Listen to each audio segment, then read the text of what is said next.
Di bawah terik matahari yang sangat menyengat hingga terasa menusuk sampai ke tulang, Pak Jono terus memaksakan langkah kakinya yang mulai gemetar di sepanjang hamparan aspal jalanan kota yang membara. Pria senja yang kini telah menginjak usia 65 tahun itu tampak begitu rentah dengan gurat-gurat kelelahan yang mendalam di wajahnya, mengenakan pakaian yang sudah pudar warnanya serta topi lusuh yang nyaris tidak mampu lagi menghalau panas terik yang membakar kepala. Sambil memanggul sebuah karung plastik besar yang sudah menghitam karena debu dan kotoran jalanan, matanya dengan sangat teliti menyisir setiap sudut trotoar, tumpukan sampah, hingga selokan yang kotor, demi mencari botol atau gelas plastik bekas yang bisa ia kumpulkan. Hari itu terasa jauh lebih berat dari biasanya bagi Pak Jono, karena sejak fajar menyingsing hingga matahari tepat berada di atas kepala, ia baru berhasil mendapatkan beberapa keping barang rongsok yang jika ditimbang mungkin hanya akan bernilai beberapa ribu rupiah saja di pengepul. Keringat bercucuran membasahi keningnya yang berkerut, namun ia tidak berani untuk sekadar berhenti beristirahat dalam waktu lama karena tuntutan hidup yang kian mendesak di pundaknya. Setiap kali ia membungkuk untuk mengambil sampah, rasa nyeri di pinggangnya seolah menjadi pengingat akan usianya yang tak lagi muda, namun semangatnya tidak boleh patah demi menyambung nyawa. Di tengah rasa lapar yang mulai melilit perutnya yang kosong sejak pagi, pikiran Pak Jono sama sekali tidak lepas dari keadaan di rumah petaknya yang sempit dan pengap. Di sana, sang istri tercinta sedang terbaring lemah di atas dipan kayu yang keras karena menderita sakit mata kronis yang tak kunjung sembuh, bahkan kini nyaris tidak bisa melihat lagi. Suasana sunyi di rumah itu selalu menghantuinya, membayangkan sang istri yang hanya bisa meraba dinding sambil menanti kepulangannya dengan penuh harapan. Berharap Pak Jono membawa sedikit sisa upah untuk membeli obat pereda nyeri atau setidaknya sebungkus nasi hangat untuk mereka bagi berdua malam nanti. Ketidakpastian rezeki hari itu membuatnya sempat tertegun sejenak di pinggir jalan sambil menyeka keringat dengan ujung bajunya yang kasar, menatap arus kendaraan mewah yang berlalu lalang dengan perasaan campur aduk. Ia menyadari bahwa di dunia yang serba cepat ini, orang seperti dirinya seringkali dianggap tidak ada. Namun baginya, setiap langkah adalah bentuk harga diri untuk tidak mengemis kepada sesama manusia. Harapan yang tersisa hanyalah pada kebaikan Tuhan, agar hari ini ia diberikan kekuatan lebih untuk terus berjalan menyusuri kilometer demi kilometer jalanan, meski napasnya mulai tersengal dan tenaganya kian terkuras habis dimakan usia. Langkah kaki yang terseret itu akhirnya membawa Pak Jono ke sebuah area parkir yang cukup lengang di depan sebuah gedung perkantoran mewah. Di sela-sela deretan mobil yang mengkilap, matanya yang mulai kabur menangkap sebuah pemandangan yang tidak biasa, yaitu sebuah tas jinjing berwarna hitam pekat dengan bahan kulit yang tampak sangat mahal, tergeletak begitu saja di samping ban mobil mewah yang sedang terparkir. Dengan tangannya yang gemetar dan kasar akibat puluhan tahun bergelut dengan sampah, ia perlahan memungut tas itu, berniat mencari tahu siapa pemiliknya agar bisa segera dikembalikan sebelum ia melanjutkan pencariannya. Namun, ketika tangannya tak sengaja membuka sedikit resleting tas yang tidak tertutup sempurna, jantung Pak Jono seakan berhenti berdetak dan seluruh sendinya terasa kaku seketika. Di balik kain pelapis tas tersebut, tampak tumpukan uang tunai dalam pecahan Rp100.000 yang sangat tebal, tersusun rapi dalam beberapa bendel yang jumlahnya pasti mencapai ratusan juta rupiah.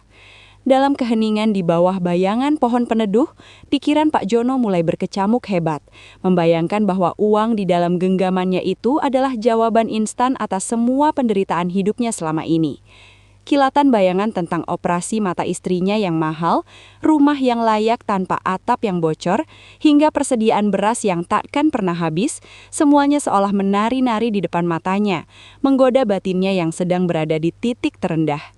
Setetes air mata jatuh di pipinya yang keriput.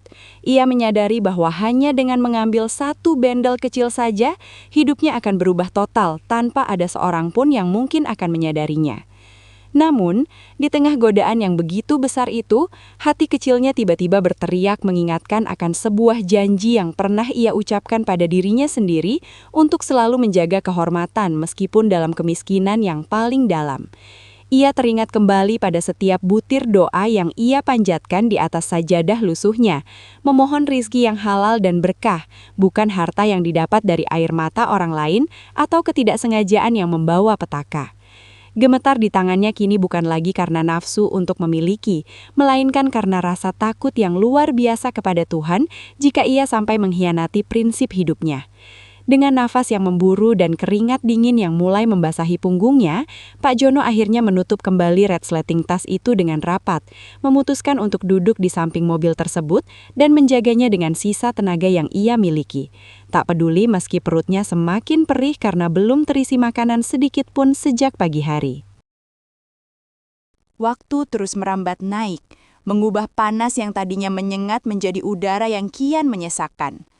Namun Pak Jono tetap bergeming di samping mobil mewah itu sambil mendekap tas hitam tersebut di atas pangkuannya. Di satu sisi, rasa lapar yang tadi melilit kini mulai berubah menjadi rasa perih yang menusuk-nusuk lambungnya. Sementara di sisi lain, ketakutan luar biasa mulai menyelimuti batinnya karena ia menyadari betapa berbahayanya posisi dirinya saat itu. Seorang pemulung lusuh yang memegang tas berisi uang ratusan juta di tempat parkir elit adalah sebuah pemandangan yang sangat mencurigakan bagi siapapun yang lewat. Benar saja, tidak lama kemudian, dua orang pria berpakaian safari dengan wajah yang tegang dan tergesa-gesa datang mendekat. Dan seketika mata mereka membelalak melihat tas berharga itu berada di tangan seorang pencari rongsok yang kotor. Tanpa sempat Pak Jono membuka mulut untuk menjelaskan, salah satu pria itu langsung merangsek maju dan menyentak pundak Pak Jono dengan kasar hingga ia hampir terjatuh dari trotoar tempatnya duduk. "Apa yang kamu lakukan dengan tas itu? Kamu mau mencuri ya?" teriak pria itu dengan suara menggelegar yang langsung memancing perhatian orang-orang di sekitar gedung hingga suasana menjadi gaduh dalam sekejap. Pak Jono yang terkejut hanya bisa terdiam dengan bibir yang gemetar, wajahnya pucat pasi menghadapi tuduhan yang begitu tajam di depan kerumunan warga yang mulai berdatangan dengan pandangan penuh penghakiman. Ia ingin menjelaskan bahwa ia telah menunggu di sana selama hampir 2 jam demi memastikan tas itu aman. Namun rasa takut dan lemas karena belum makan membuat suaranya seolah tercekak di tenggorokan. Hanya mampu mengeluarkan rintihan kecil yang tenggelam di tengah hiruk-pikuk makian orang-orang yang menganggapnya sebagai pencuri yang tertangkap basah. Situasi kian mencekam ketika beberapa orang mulai terprovokasi dan nyaris melayangkan bogem mentah ke arah pria tua itu, memaksa Pak Jono untuk hanya bisa pasrah sambil terus memeluk tas itu kuat-kuat, bukan karena ingin memiliki isinya, melainkan agar amanah yang ia jaga tidak jatuh ke tangan yang salah di tengah keributan. Di tengah kepungan massa yang emosional dan tuduhan keji yang menghujam telinganya, Pak Jono hanya bisa memejamkan mata sambil merapalkan doa dalam hati, memohon perlindungan dari Tuhan atas kejujuran yang sedang diujinya dengan begitu hebat. Air mata pasrah mulai mengalir di sela-sela keriput pipinya. Ia tidak menyangka bahwa niat tulusnya untuk mengembalikan milik orang lain justru harus dibayar dengan fitnah yang mengancam keselamatan nyawanya di hari yang sudah sangat melelahkan itu. Tepat saat suasana kian memanas dan sebuah kepalan tangan nyaris mendarat di wajah senjanya, pintu gedung perkantoran itu terbuka lebar dan seorang pria berwibawa dengan seragam perwira lengkap melangkah keluar dengan langkah kaki yang terburu-buru. Mendengar keributan yang terjadi di area parkir, sang perwira segera memecah kerumunan dengan otoritas yang tegas, menghentikan aksi massa yang sudah kehilangan akal sehat mereka. Ia tertegun sejenak saat melihat Pak Jono yang tersungkur di aspal dengan tubuh gemetar, namun tetap mendekap erat tas hitam miliknya seolah benda itu adalah nyawanya sendiri. Sang perwira segera mengambil tas tersebut dan dengan tangan yang cekatan memeriksa setiap kantong di dalamnya, menghitung bendelan uang yang masih tersusun rapi tanpa kurang selembar pun, sementara orang-orang di sekelilingnya terdiam menunggu vonis yang akan dijatuhkan kepada sang pemulung tua. Keheningan yang mencekam tiba-tiba pecah ketika sang perwira justru terhenyak dan perlahan melepaskan tasnya ke kap mobil, lalu menatap Pak Jono dengan tatapan yang sangat dalam dan penuh rasa bersalah. Ia tidak menemukan tanda-tanda pencurian, melainkan sebuah kejujuran yang melampaui logika manusia biasa. Di dalam salah satu selipan tas, ia menemukan selembar kertas kecil milik Pak Jono yang kusam, bertuliskan nama dan alamat rumah petaknya dengan tulisan tangan yang cakar ayam, yang sengaja diletakkan di sana sebagai jaminan jika ia pingsan karena lapar sebelum pemiliknya kembali. Sang perwira seketika merasa dadanya sesak oleh rasa malu yang luar biasa. Ia yang selama ini dihormati karena pangkat dan jabatannya merasa sangat kerdil di hadapan seorang pencari rongsok yang bahkan untuk makan sehari-hari saja harus bersusah payah, namun memiliki integritas seteguh karang.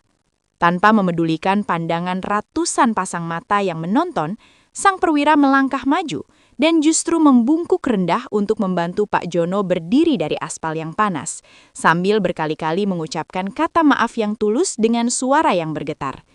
Ia menyadari bahwa uang ratusan juta di dalam tas itu sebenarnya adalah dana santunan yang hendak ia salurkan ke panti asuhan. Dan jika Pak Jono berniat jahat, uang itu bisa hilang dalam sekejap tanpa jejak. Rasa haru menyelimuti suasana saat sang perwira mengeluarkan sapu tangan miliknya untuk menyeka debu dan darah kecil di sudut bibir Pak Jono yang terkena dorongan warga tadi. Di hadapan kerumunan yang kini tertunduk malu karena telah salah sangka, sang perwira merangkul pundak ringkih Pak Jono, mengakui di depan semua orang bahwa pria tua di hadapannya ini bukanlah seorang kriminal, melainkan sosok pahlawan kejujuran yang sesungguhnya yang telah menyelamatkan amanah ribuan orang yatim. Keajaiban yang datang setelah ujian berat itu seolah menjadi jawaban atas segala rintihan doa yang dipanjatkan Pak Jono dalam kesunyian malam-malamnya yang panjang. Sang perwira yang merasa sangat berutang budi tidak hanya memberikan sekadar ucapan terima kasih atau imbalan uang sepintas, melainkan langsung memerintahkan ajudannya untuk mengawal Pak Jono pulang dan menjemput istrinya agar segera mendapatkan perawatan medis yang paling layak. Dalam hitungan hari, kehidupan di rumah petak yang semula penuh dengan keputusasaan itu berubah total. Sang istri akhirnya menjalani operasi mata yang selama ini hanya menjadi mimpi belaka. Hingga ia bisa kembali melihat wajah suaminya yang kian menua, namun bercahaya oleh kemuliaan hati. Tidak berhenti di situ, sang perwira yang kagum akan prinsip hidup Pak Jono juga memberikan modal usaha sebuah toko kelontong di depan rumahnya. Sehingga pria tua itu tidak perlu lagi memanggul karung rongsok di bawah terik matahari yang menyiksa demi menyambung nyawa. Kisah kejujuran luar biasa ini dengan cepat menyebar dari mulut ke mulut, melintasi lorong-lorong sempit hingga menjadi perbincangan hangat di kalangan masyarakat luas, sebagai bukti nyata bahwa kejujuran adalah mata uang yang berlaku di mana saja. Pak Jono kini tidak lagi dikenal sebagai pemulung yang tidak dianggap, melainkan sebagai sosok inspiratif yang sering dikunjungi orang-orang hanya untuk sekadar mendengar nasihat atau merasakan ketenangan dari pribadinya yang sederhana. Setiap kali ada yang bertanya mengapa ia tidak mengambil sedikit pun uang di dalam tas tersebut saat ia sedang sangat membutuhkan, Pak Jono hanya tersenyum tenang sambil menjawab bahwa ia lebih takut kehilangan kepercayaan dari Sang Pencipta daripada kehilangan nyawa karena kelaparan. Ia membuktikan kepada dunia bahwa kemiskinan harta sama sekali tidak boleh menjadi alasan untuk memisahkan diri dari iman. Karena pada akhirnya, Tuhan selalu memiliki cara yang tidak terduga untuk mengangkat derajat hambanya yang tetap teguh menjaga amanah di tengah himpitan kesulitan yang paling hebat sekalipun.